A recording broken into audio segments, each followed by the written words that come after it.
We are constantly told that great leaders need to be tough, decisive, thick skinned, aggressive, able to handle pressure without flinching. But think about it, listeners. What if that narrative is leaving out some of the most effective leaders? People who process information deeply, who pick up on what others miss, who feel the energy in a room before anyone says a word. Welcome back, listeners, to the BizBlend Podcast, where we mix business strategy with human reality. I'm your host, Sana, as always, and today we are tackling something that might sound counterintuitive in this fast paced world of business. What if being highly sensitive isn't a weakness, but actually a competitive advantage? Especially now as AI and automation reshape the workplace. That's a super interesting question, right, listeners? And to help us answering that question, my guest today is Sira Laurel. She's the founder of North of Normal and someone who has spent 15 years in senior HR and people leadership roles before dedicating herself to coaching leaders through the lens of neuroscience. And she specializes in highly sensitive people, lead effectively, and she's making the case that as we move further into an AI driven economy, these individuals aren't just keeping up, they're uniquely positioned to excel.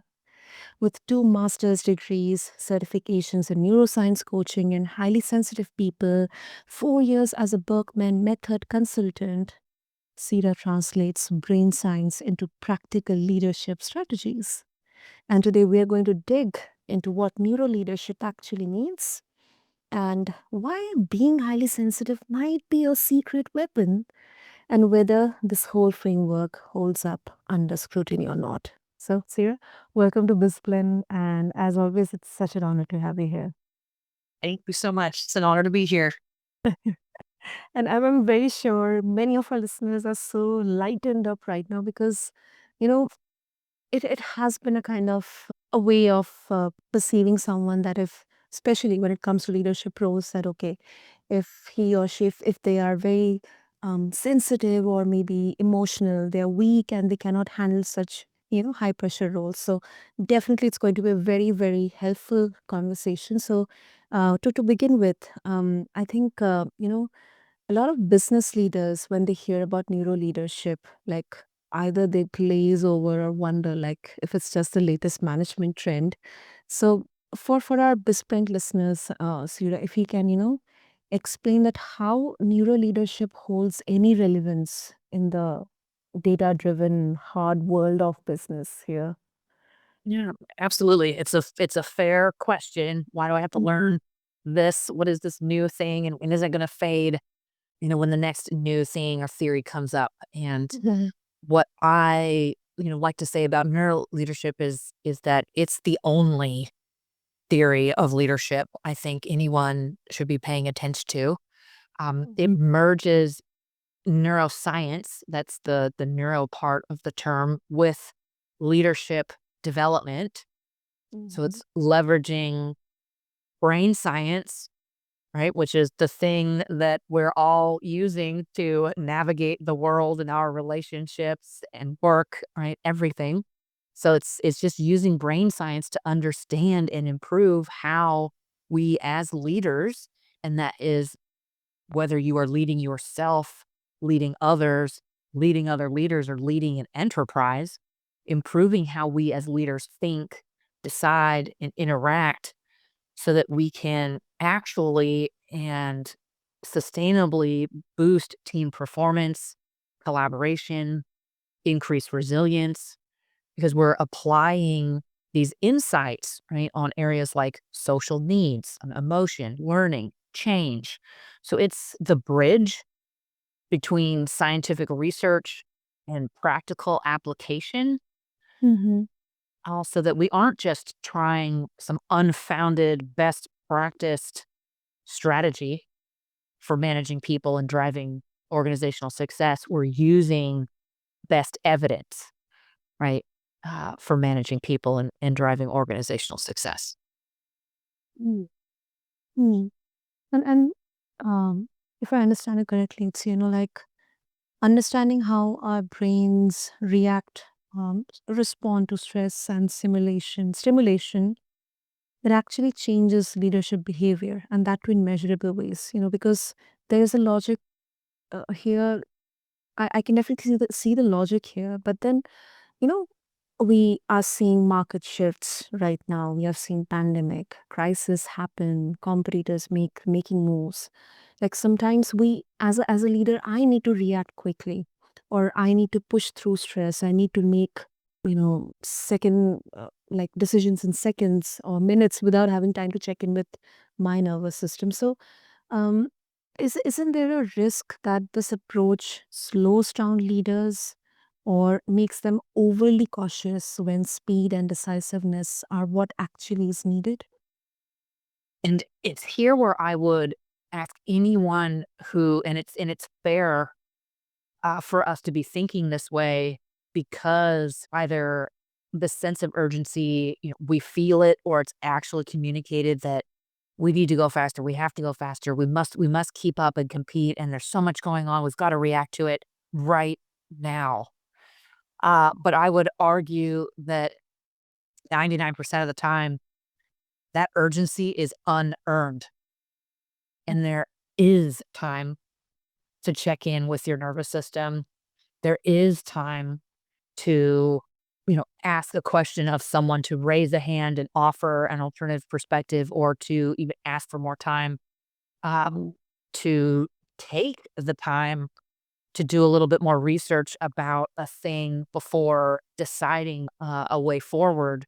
We have habitualized speed for unearned urgency, and our nervous systems are used to this speed.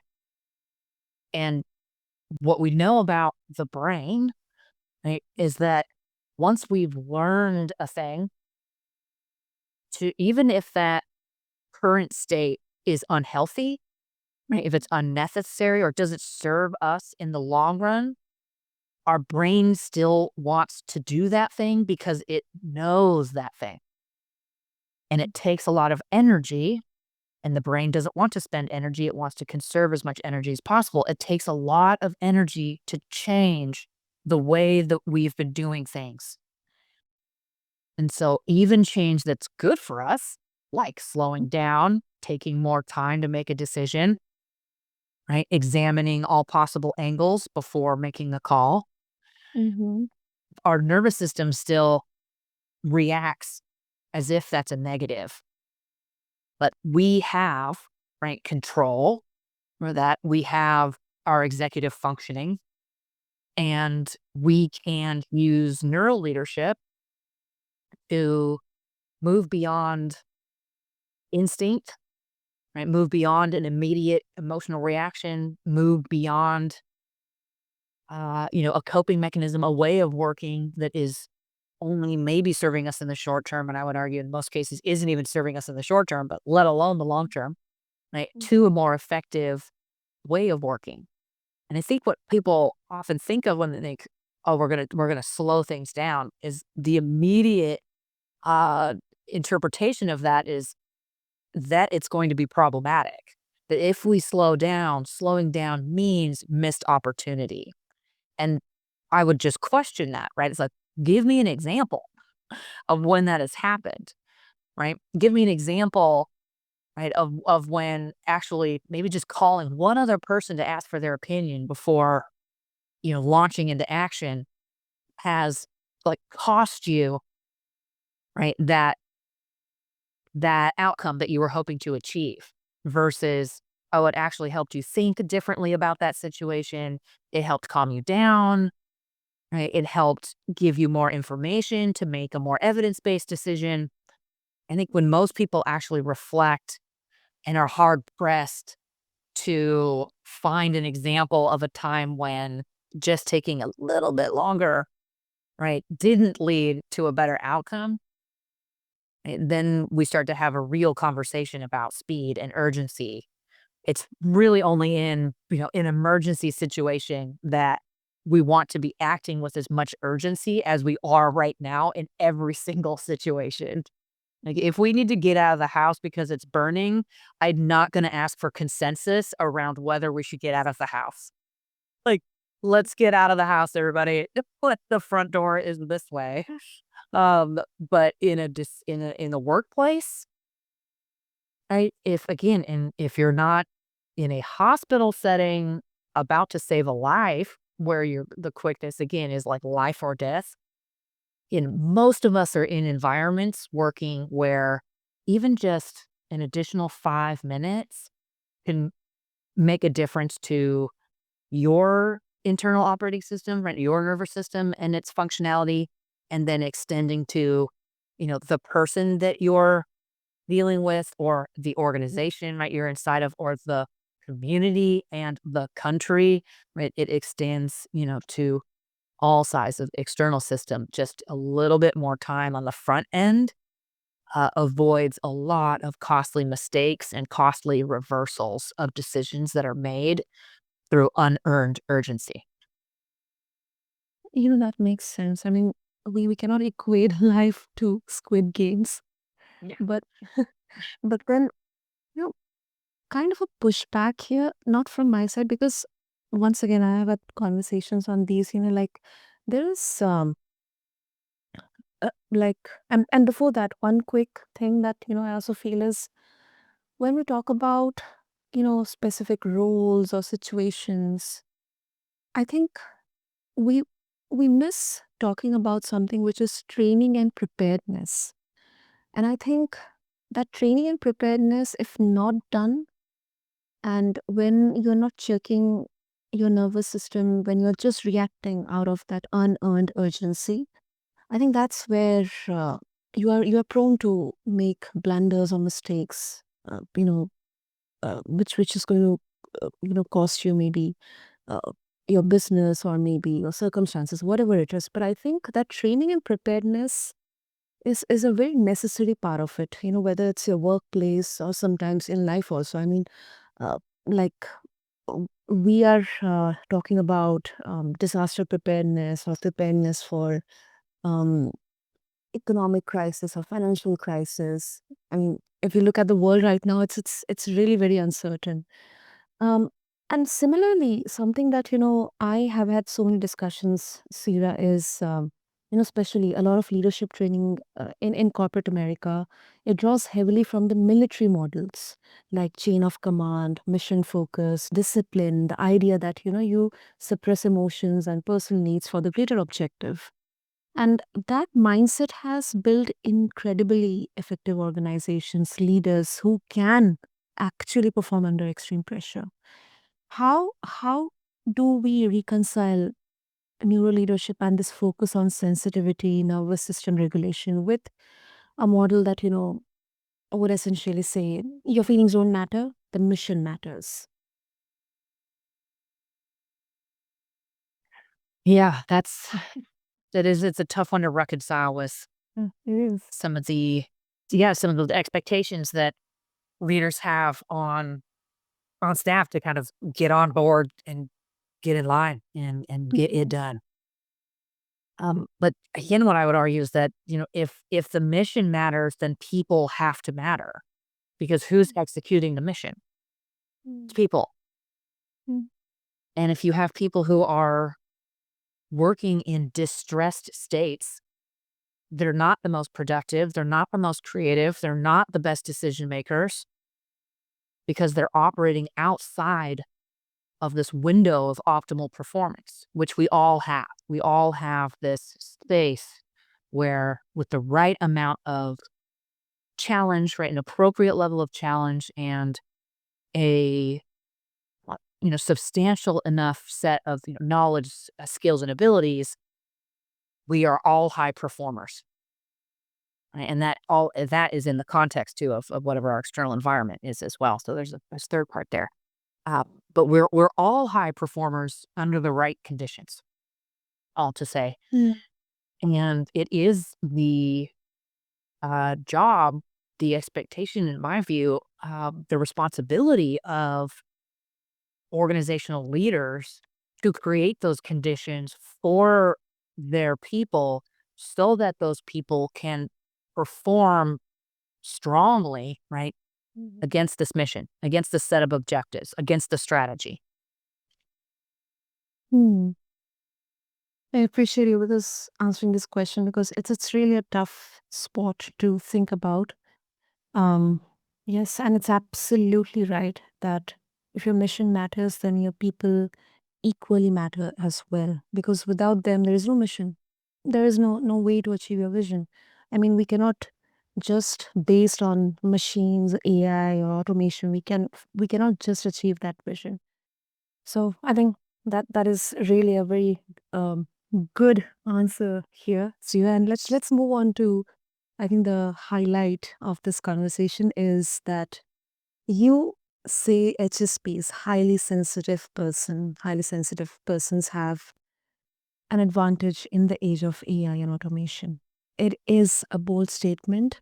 So walk me through this. Like, why would highly sensitive people specifically be advantaged as AI takes over most of the workplace functions?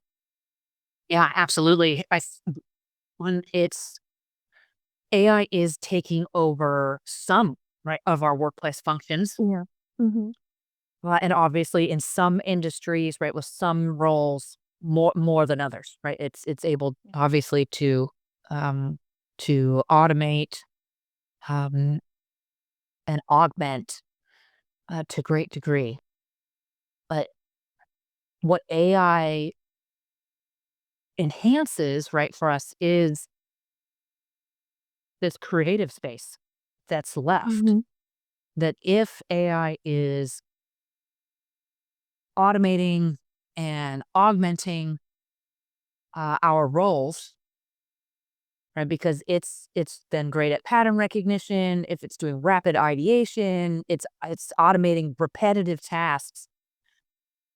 Then that leaves space for human creativity, for idea generation, um, for leveraging right our emotion and creative and artistic and intelligent, innovative expression. And so that's how I see us really being able to leverage AI as a species in human enterprise is that it frees up time for humans to leverage the things that make us deeply human. Mm. Again, emotion, originality, human judgment. Right? AI systems are designed and trained and guided by human knowledge and experience. It will always be that way. Right? But critical decision making, ethical reasoning, the understanding complex and nuanced situations remain uniquely human traits. Mm.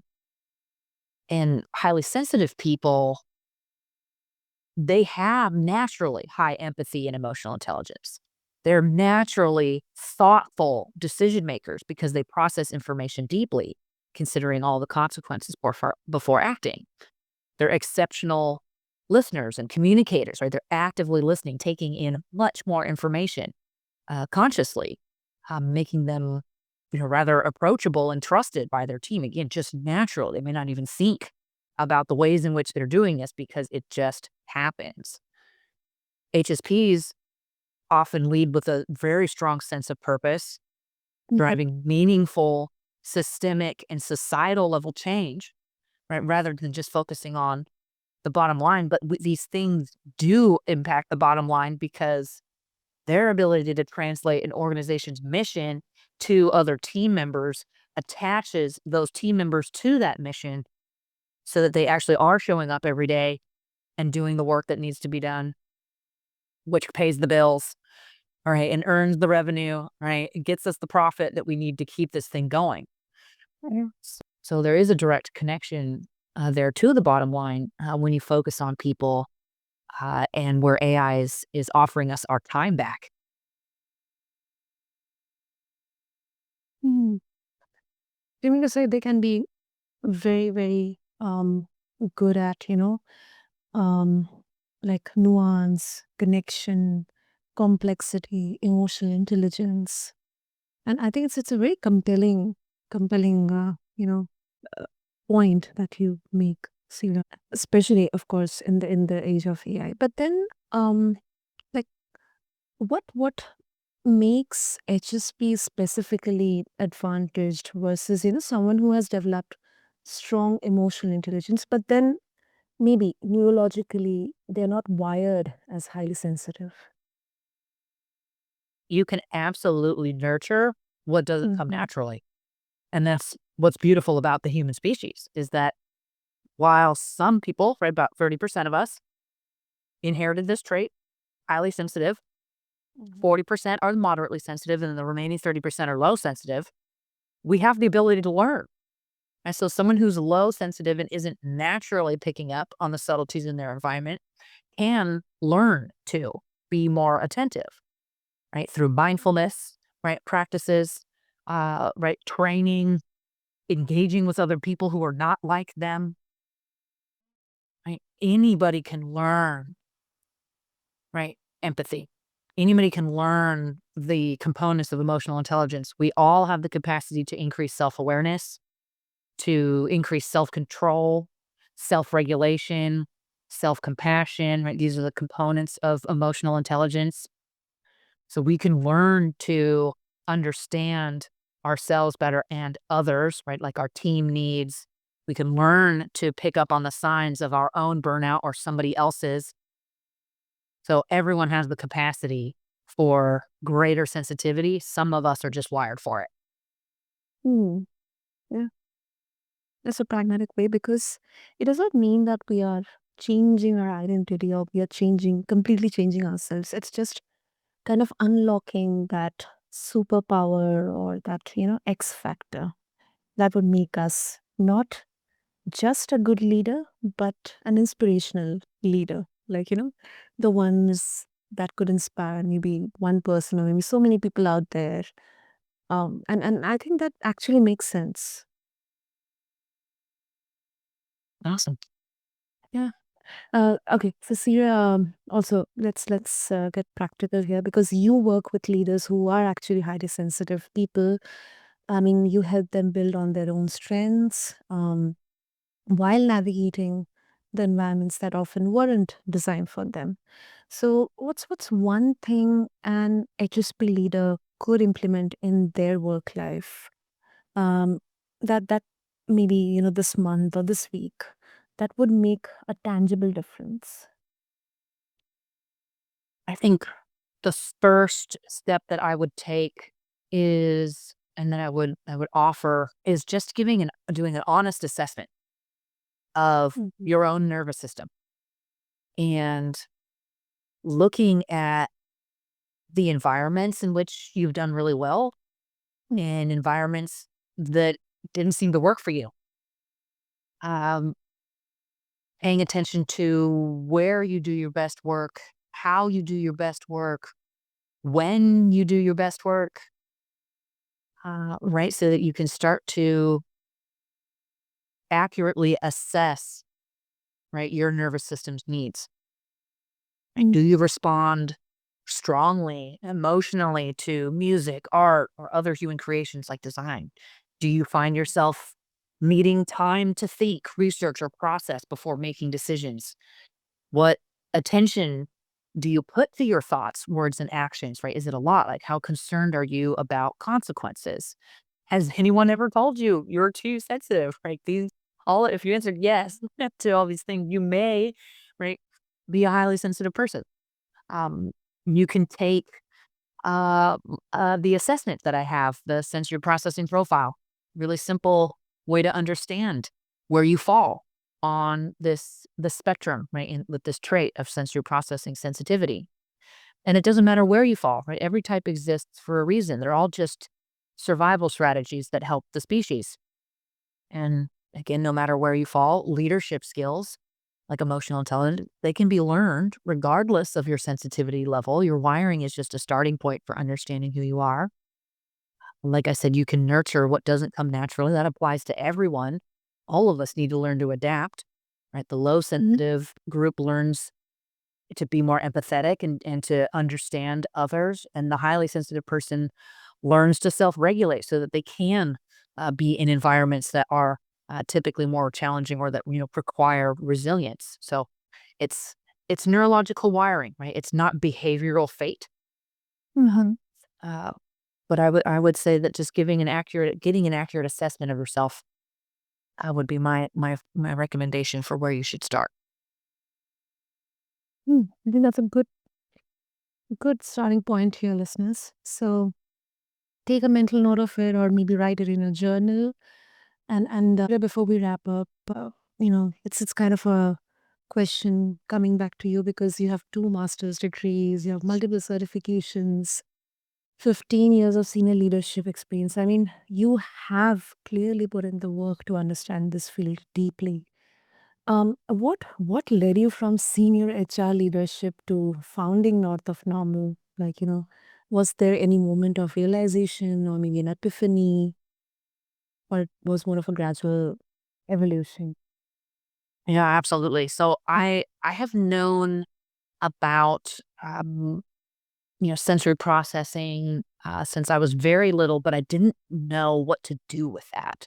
I had Mhm. received a diagnosis early, and it was at that time identified as a dysfunction, is what the label was. Sensory integration dysfunction was then layer updated to, again, in the medical canon, right? The technical term was updated to sensory processing disorder, and I lived with that label, just quietly, because I was in an environment growing up that was very quiet, and I was in a small town, so fewer people, less distractions. My nervous system was doing fine, and so I really didn't have to pay attention to it until I entered the corporate world, and then I was met with this onslaught of sensory information that I ascribed to just the challenges of workplaces, and still didn't really think about my sensory needs and how that might be impacting my experience. And so I spent 15 years in corporate leadership and strategic human resources, organizational development roles, building psychologically safe teams and creating organizational clarity where there was chaos and confusion. And the irony of my situation is that in attempting to meet everyone else's needs, I ignored my own and I burned out. So it was a rather loud signal that, finally came though after a lot of small signals, right, over a great many years. And I don't, judge myself for getting to that place. But I did have to recognize that I ignored a lot of signs. And then looking back, I could see, well, that sign and that sign and that sign, and that these were all precursors to this experience. So I decided to stop trading authenticity for a false sense of stability, and went through what I call a period of agonizing reappraisal, of the way I'd been Yeah. living and working and leading, and decided I was going to start something on my own where I could completely design my life and my life's work around Mm. my sensory processing sensitivity, and that's how I founded North of Normal. Well, yeah. I mean, that's quite a journey in there, Sia, because I mean, it can be very overwhelming, but then one thing that I really connected with is something that you mentioned, that, in the process of attending to other people's needs, or hearing them out, actually understanding them, somewhere down the line, we kind of unintentionally uh, forget about taking care of ourselves. And it doesn't mean that, all the fluff stuff that we usually see online, or on social media, but actually taking or keeping a check of how our body is, how our brain is, how our nervous system is actually responding. And yes, then we see the burnout in there. And then once we try to um, make this change, or bring this change within ourselves, um, there's often a fear attached here, that, maybe I may go back to my old self, or maybe people will judge me, or they'll question me, that why am I having certain boundaries here? Why am I not the one I used to be before? So Sira, have you had ever encountered that kind of fear? And if yes, then how did you navigate through it? Absolutely. Yeah. Um, and the way I describe confidence is fear walking. Mm, yeah. Uh, and that is how I've been managing through any fear that I have because there's a lot of messages societally, and contextually. I mean, even friends still, right, do not, Yeah. to an extent, don't understand or won't understand, and as may think they're being helpful and then provide some unsolicited advice about how to be. And you go, okay, well, no longer listening to you. um, and it can be really demotivating and kind of isolating, to to choose to live in alignment with who you are Yeah. and to really trust yourself that that is the only way, right, to be. Mm, Um, but yeah, that in how I've been able to move through that is through reframing fear, right, and thinking of confidence as fear walking, right? That it's a verb. That every action that I take, right, is a progression, right, towards the thing that I know I need to be. And I don't think of it as becoming someone else. I think of it as returning to who I actually am. exactly. And even that too, just reframing of that makes it a little less scary. It's like, no, I am this. It's in me. I'm just uncovering it, right? I'm getting back to it. So it's actually a path that, I'm on or that I've walked, right? I'm going back to it. Oh, that's really beautiful, Sira, and very, um, I should say, heartfelt. So, of course, listeners, as you all know, as we are closing up this conversation, and Sira, once again, if you can share with our listeners if they would like to reach out to you, how they can do that. Absolutely. Super simple Google search, my first and last name, Sira Laurel. Also, I'm at www.siralaurel.com. Awesome. Listeners, I'll have all the links mentioned in the show notes. So find them attached along with this episode. And, um, listeners, this conversation, it has challenged, in fact, some of my own assumptions about sensitivity, leadership, and what's actually going to matter as our workplaces continue to evolve. And I think in this AI driven world, um, this isn't about making excuses for sensitivity. It is about recognizing the different neurological wiring, how it can create different strengths. And if you're interested in Sira's work, just hover over to the show notes. And until next time, you have been tuning into BizBlend, and thank you so much for listening to this episode. Take care of yourselves and of your mind, body, your nervous system, and I'll catch you in the next episode. Thank you.